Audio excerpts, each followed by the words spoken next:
Hi everybody. Sorry it's been a long time between drinks. Yes. Jules has been away for a while. Yes. Life got busy, Yes. and here we are. And we're shame donning it today because we're on episode 20. Fucking look at these glasses. Woo! Yeah, it's a shame the glasses aren't lit up, but anyway.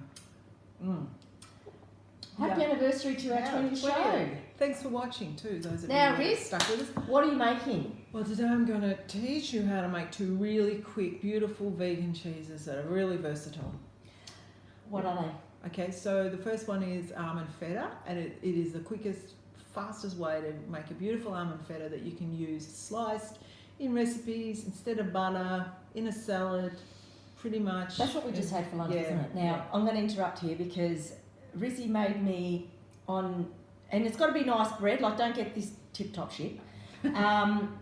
Toasted? Was it toasted? Slightly toasted, yeah. And then she mashed avocado with peas, with lemon, salt, And the almond feta. and the almond feta. It was out of this world. It was beautiful. So that's one thing to use almond Yeah. feta for. I'm trying to think. I use it a lot just instead of margarine. Yeah, it's beautiful. So we'll get cracking. Which one are you going to make first? On the other one, we can talk about the other one. I'm yeah. just doing a really simple cashew cheese, which today you can put whatever you like in it, but today I'm doing sun-dried tomatoes and whole black peppercorns. Yum. So we'll start with the feta, probably. And we'll see you at the end of the bottle. Cheers. God help us.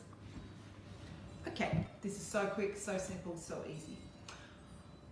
All you need is 1 cup of, what's this stuff called? Almond meal. What's this stuff called? Now, I love salt, so I've actually put in a tablespoon of salt, just table salt. I also love garlic. So I'm doing a couple of cloves. Now you obviously can adjust this to your own taste and like, but it's up to you basically how much garlic you put in that. And I'm just showing you what I do. Then I'm adding a quarter of a cup of freshly squeezed lemon juice. Just give that a little bit of a stir. I preheated the oven to 180. I'm now just going to go and get a little bit of water. Sorry, I wasn't that organised. Now there are heaps and heaps of recipes for this online, and some of them you have to put in sort of cheesecloth and let it soak overnight. Bugger that. This is too hard. So this is almost a cup. I'm just going to, what you're wanting to do is not to get this too... I'm coming up close, Riz, because I want to get the consistency right. Yeah. Oh, yeah. Nice. Spreadable. It might be a little bit... I actually think I might have put a little bit too much water in there. So I look like I put in about a quarter of a cup. That might be a bit much. So I have more. So it's always handy to have... sorry about this. Have extra almond meal on hand. Yeah, just add a bit more almond meal in. Yeah. Until you get it. You want it? Well, I'll show you how you want it. So I put a cup in. There's probably... not even, just under a quarter in there. Yeah, that's better. So basically, you just stir it up so you're getting all the flavours. Is it like, so you're looking for that crumble? Because I can't see out the iPad. Yeah. Is it like a crumbly? So what you're wanting is a consistency that's going to cook so that it's going to be easy to crumble. And if you make it too runny, it just won't mould properly. Yeah. Now I was really lucky to find these incredible moulds in the junk shop in the middle of New South Wales somewhere. So I use them, but obviously you don't really even need to use a mould. I use one because it looks fancy. You could actually... Come on, tell me Bernie's trick. Well, actually Bernie, he just, I needed some moulds once before and he just found some old plumbing. Obviously not used plumbing. From the sewerage. And cut them down to size, and that works just as well. The other thing is, as you can see, you can just mould that yourself and you could actually just put it on to cook. Yeah. I'm going to be fancy though, and I'm going to put it in put it in the mould. Just because I want to. That's all you do. Now you is that it? That's it. In the oven. That was easy. What What temp? 180. Yep. keep an eye on it. You don't want it to burn, but you want it to be a little bit brown. Yeah. I will give you at the end, when you see it cooked, I'll tell you exactly how long it took. Grouse. See ya. Okay, so in here is 2 cups of raw cashew pieces that have been soaking probably for about an hour. I use boiling water. I don't always soak them because I've got a really good Here she goes, showing off. but I have just so that you guys can see how it works. So I'm just going to pop them in there. So for us poor bastards, we have to soak for a day. No, I'm also putting a little bit of apple cider vinegar in because, but this is just experimenting. So once again, this will be an experimental cheese, but the basis is the cashews. You work from there.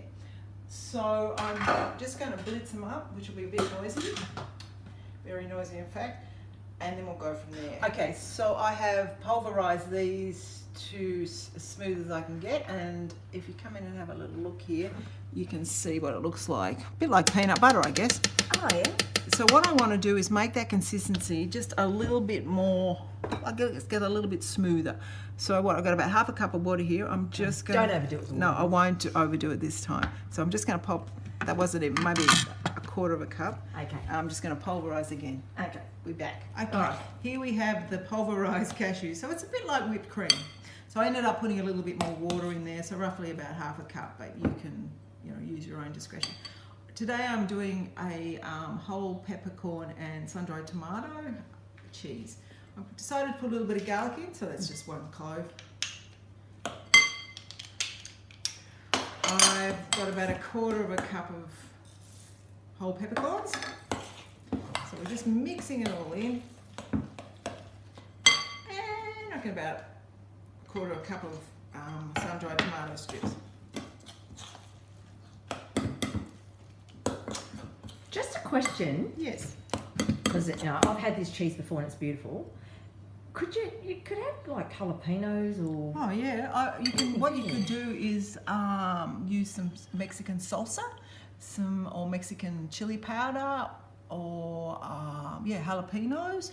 Oh, we've got the pepper in this. I have done a Mexican one, which is really yummy. So you just use salsa, jalapenos, and sun-dried tomatoes. That's what I was thinking. So that's all you do? That's it? That's it? Into the fancy mold? mold. Now, the thing with this cheese as compared to the feta is that it actually takes a good, whereas the feta will only take about half an hour. In the oven? Yeah, the longer you put this in the oven on a really low heat, the better it is, because it develops like for want of a better word, rind on it. So it's a little bit harder on the outside and soft on the inside. And you kind of want that peppercorn to heat up and go through the cheese as well, don't you? Yeah, absolutely. And that's all you do. Now you can, if you like, you could top this with some... Oh, look at that. Look at that. So if you like, and I'll do it, Yum. you could get some... Oh, some more pepper. I like pepper, obviously. Yeah. You can do that just to make it pretty on the top. If you did a Mexican one, you could get some Mexican chili powder and pop it on the top. Put a hat. You put jalapenos on the top, although they might burn. Chicken. So that's it. You'll see what it's like at the end, and we can let you know how long it took. Now, temperature for this one? Any different to that? Yeah, like 120. 120, really low. Lowest, yeah. That's electric, isn't it? My oven's electric, yeah. Fan forced electric. Obviously, if you haven't got a fan forced oven, I put it up a little tiny bit higher. But what you're trying to do here is to get it crispy on the outside, soft on the inside. All right. Let's see.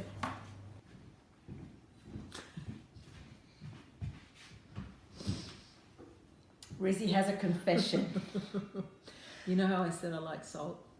Well, I never measure anything, and I thought today, so that you would know sort of vaguely what quantities to use, that I would Pretend she guesstimate what I was doing.